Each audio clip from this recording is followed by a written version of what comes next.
It has been 30 days now since Malaysia Airlines Flight 370 vanished. Crews are back out over the Indian Ocean now, tracking down two different signals detected underwater. Meanwhile, new questions are being raised about the route flown by this plane. Let's get the very latest with CCTV's Rian Maelzer live in Kuala Lumpur.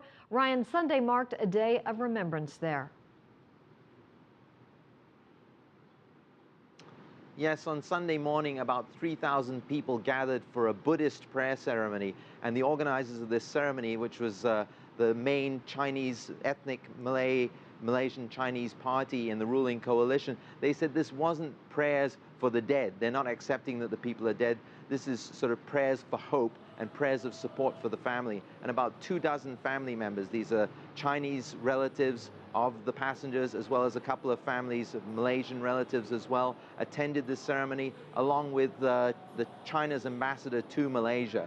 Now, this is part of an ongoing, really, series of prayers that have taken place almost since the plane disappeared. There have been prayers in mosques, in Hindu temples, in Buddhist temples, multi-denominational prayers, and there have also been sort of secular forms of prayers and hope and remembrance as well. They put up whiteboards and walls in shopping centers around the country where people have been able to write and put up notes and write on the whiteboard all their hopes and prayers for the flight too. A great outpouring of empathy for what is seen basically as sort of a national calamity here.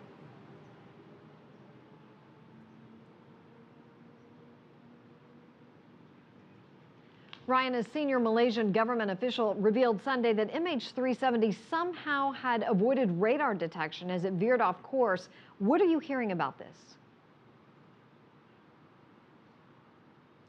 Well, this was the head of the Department of Civil Aviation, and he finally confirmed something that I've been wondering about almost since day one, and that was that Indonesia says it picked up no trace of the plane on its radar. Now, we know that the plane headed off Malaysia's northeast coast, as it should have done, and then at the point between Malaysian air traffic control and Vietnam air traffic control, the communications systems were switched off, and the plane veered back across the Malayan Peninsula, heading in completely the opposite direction, and then exiting at the northwest of the country and heading out towards sea. Now, if it had kept going in that direction, it would have crossed the Indonesian island of Sumatra and gone very close to a major city, Medan, the fourth largest city in Indonesia, and it would surely have been picked up on the radar then. Indonesia is a much more security-conscious country than Malaysia, having experienced a number of terrorist attacks. Indonesia says it picked up no trace of the plane.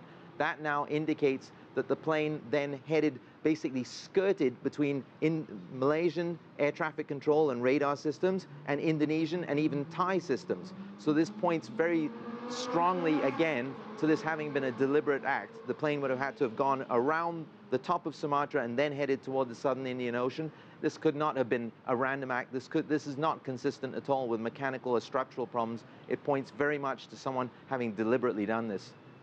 Rian Maelzer, thank you for that, reporting live from Kuala Lumpur.